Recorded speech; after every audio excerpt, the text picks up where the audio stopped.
പുതിയ വീഡിയോയിലേക്ക് എല്ലാവർക്കും സ്വാഗതം. അപ്പോൾ എല്ലാവരും സുഖമായിട്ടിരിക്കുന്നു വിശ്വസിക്കുന്നു. ഇന്ന് ഞാനൊരു പുതിയ വ്ളോഗായിട്ടാണ് വന്നിട്ടുള്ളത്. അപ്പോൾ ഇന്ന് നമുക്കൊരു മാരേജ് ഉണ്ട്. അപ്പോൾ എൻ്റെ ഉമ്മാൻ്റെ ഫാമിലിയിൽ നിന്നാണ്, എൻ്റെ കസിനായിട്ട് വരും. രാവിലെ തന്നെ ഇപ്പം അതിന് പോകേണ്ട ഒരുക്കത്തിലാണ് എല്ലാവരും.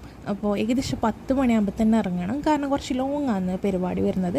അപ്പോൾ ബസ് 10 മണിയാകുമ്പോൾ വരുന്നത് കൊണ്ട് തന്നെ 10 മണിയാകുമ്പോൾ എല്ലാം റെഡിയാണെന്ന് പറഞ്ഞിട്ട് രാവിലെ തന്നെ എണീച്ചിട്ടുണ്ടായിന്. അപ്പോൾ അതിനും എൻ്റെ ചാനൽ ഫസ്റ്റ് ടൈം കാണുന്ന എല്ലാവരും തീർച്ചയായിട്ടും സബ്സ്ക്രൈബ് ചെയ്ത് സപ്പോർട്ട് ചെയ്യുക. പിന്നെ വീഡിയോ ഇഷ്ടമായാലും ഫസ്റ്റ് തന്നെ ഒന്ന് ലൈക്ക് ചെയ്യുക. അങ്ങനെ രാവിലത്തെ ചായയോടെല്ലാം കഴിഞ്ഞ് പിന്നെ ഫുഡായിട്ടൊന്നും ഉണ്ടാക്കിയിട്ടില്ല, പെട്ടെന്ന് ഓട്സാക്കി കുറേ ടൈം ലേറ്റ് ആക്കേണ്ട വെച്ചിട്ട് ഉമ്മ അതാണ് ഉണ്ടാക്കിയത്. പിന്നെ അങ്ങനെ ഫുഡെല്ലാം കഴിച്ച് പിന്നെ പോകാൻ വേണ്ടി റെഡിയാണ്. അപ്പോൾ അതിനൊക്കെയുള്ള ഡ്രസ്സെല്ലാം ഞാൻ രാത്രി അയണാക്കി വെച്ചിട്ടുണ്ടായിന്. അപ്പോൾ ഫസ്റ്റ് അങ്ങനെ ചെയ്യാനൊന്ന് ഞാൻ റെഡിയാക്കി.